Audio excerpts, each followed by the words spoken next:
अस्सलाम वालेकुम वरहमतुल्लाहि वबरकातुह। दारचीनी के बारे में बहुत सारे अहबाब ने इरशाद फरमाया, हालांकि हज़ारों लाखों साल से खा रहे हैं, पी रहे हैं, बहुत सारे यूजेज है इसके, कॉस्मेटिक डिवीज़न में भी, उपटन डिवीज़न में भी, और खाने में भी, और पीने में भी, और इस्तेमाल करने में, और एज अ पाउडर यूज़ करने में भी। और दारचीनी को अक्सर अहबाब दाल चीनी भी कहना पसंद फरमाते हैं, और सिनेमन इसकी लिखा हुआ होता है अंग्रेज़ी के अतबार से, वरना आम में जो है इसको दारचीनी कहा जाता है। पहले कहा जाता है कि चाइना से आई, लेकिन अभी पूरी दुनिया में सबसे बड़ा इसका प्रोड्यूसर जो है इंडोनेशिया है। दारचीनी जो है ये उजलाती तीन मुकव्वी है। उजलाती तीन मुकव्वी असाबी समझते हो ना, है ना, पानी वाला यूनिट। उजलाती मस्कुलर यूनिट, आपका खून है, ब्लड है, रेड ब्लड सेल है, सारा मस्कुलर है, ये सारा उजलाती है। और फिर सारा ग्लैंड सिस्टम जो है जिगर से रिलेटेड, ये सारा गदूद है। तो ये उजलाती मस्कुलर है। उजलाती मस्कुलर में ये मुराद ये है कि एक बंदे को अगर कॉन्स्टिपेशन नहीं है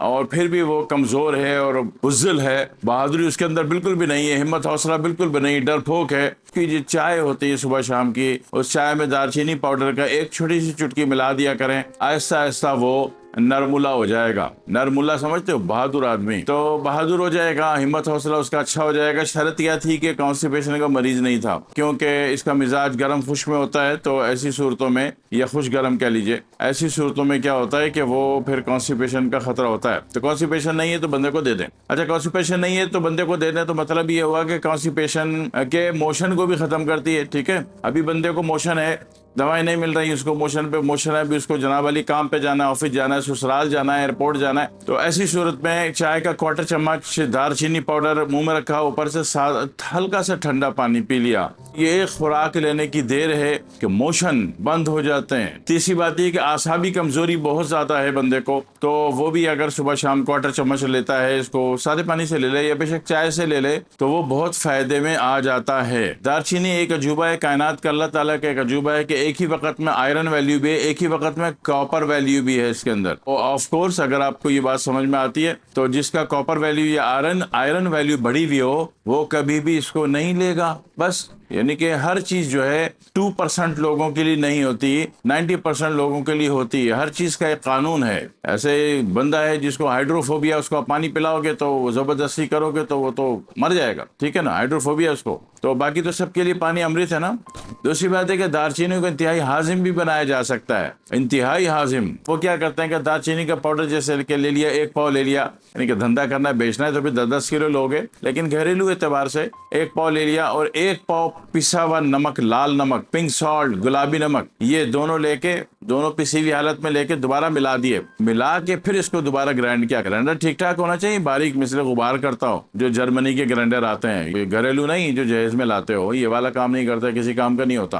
तो अगर इस तरह बना लेते हैं तो ये इंतहाई हाजिम तरीन हो जाता है। ठीक है, इसी तरह शुगर वाला है, अब उसको जनाब वाली मल्टीग्रेन आटा नहीं मिल रहा, तो आम आटे में भी जैसे 200 ग्राम में 2 ग्राम उसने दारचीनी का पाउडर मिला दिया। तो यही गंदम जिसको नुकसानदेह समझा जाता है, और है, इसलिए कि 1.25 लाख अंबियाओं ने गंदम का आटा नहीं खाया था। तो आपको मजबूरी है, दूसरा दीगर कोई आटा दस्तयाब नहीं है, और अभी अरेंज करने में मसला आ रहा है, आपके घर में गंदम ही का आटा पड़ा हुआ, बेगम ससुराल में चली गई, वहां से आई नहीं रही, तो रोटी आप ही को पकानी है। तो ऐसी सूरत में अंदाजन 200 ग्राम आटा लिया और 2 ग्राम जो है दारचीनी पाउडर मिक्स करके रोटी पका के इसकी खा ली। हालांकि मल्टीग्रेन नहीं है, लेकिन यह है कि शुगर वाले को बजाय नुकसान के ये आटा फायदा दे देगा। तीसरी बात यह है कि जिन लोगों का बीपी लो होता है उनको भी इंतहाई फायदेमंद है, 1 ग्राम पाउडर ले लें सुबह नहार मुंह। और जिन लोगों का शुगर हाई होती है उनको भी इंतहाई मुफीद है, 1 ग्राम पाउडर ले लें सुबह नहार मुंह। तो ये बहुत सारे केसेस में चला गया। इसी तरह जिनका चेहरा या जिस्म के मामलात आसाबी बहुत ज्यादा हैं, आसाबी यानी कि ढीले हो गए बहुत ज्यादा, तो वो नहाते वक्त इसका 1 चम्मच दारचीनी पाउडर पूरे जिस्म पे सर से पांव तक मल लें। बाथरूम का दरवाजा बंद कर लेना, कोई देखेगा दारचीनी मली हुई तो खाई मखा बेचारा डर जाएगा, हार्ट अटैक भी हो सकता है। तो बाथरूम का दरवाजा बंद करके नहाया करो। 1 चम्मच इसका पूरे जिस्म पे मल लिया, 10 मिनट वेट करना है, फिर नहा लेना है। तो आपके पूरी जिस्म के जो आसाबियत है ना, लटकापन, ढीलापन, लूजपन, ये सारा अंडर ग्रिप میں آنا شروع ہو جائے گا اور آپ اچھے بچے لگنے شروع ہو جائیں گے, آپ ہیلدی لگنے شروع ہو جائیں گے, ایکٹیو لگنے شروع ہو جائیں گے, اور سچ مچ کے ایکٹیو ہو بھی جائیں گے. اور وہ صورتیں جس میں نہیں کھانا ہے, یعنی کہ بواسیر والا نہیں کھائے گا, جس میں کہیں سے بھی خون بہ رہا ہے, اخراج ہوتا ہے, وہ نہیں کھائے گا دار چینی. تیسرا یہ کہ فائبرائڈ کا پیشنٹ اس کو نہیں کھائے گا. چوتھا یہ کہ کینسر کا پیشنٹ بھی اس کو نہ لے تو اس کی بڑی مہربانی. ٹھیک ہے جی, بس 4 لوگوں نے نہیں لینا ہے, باقی ہر بندہ اللہ کا نام لے کے لے سکتا ہے. اس کے فائدے بہت ہیں, گھر میں ہر حال میں ہونا چاہیے, غذا میں بھی کام آتا ہے, دوا میں بھی کام آتا ہے, پاؤڈر میں بھی کام آتا ہے. ٹھیک ہے, اسی طرح کسی کا پیپ ہے اور یا پانی کہیں سے بہہ جا رہا ہے تو وہاں بھی دار چینی کا پاؤڈر لگا کے تھوڑی دیر روئی رکھ دیں گے, ہٹائیں گے,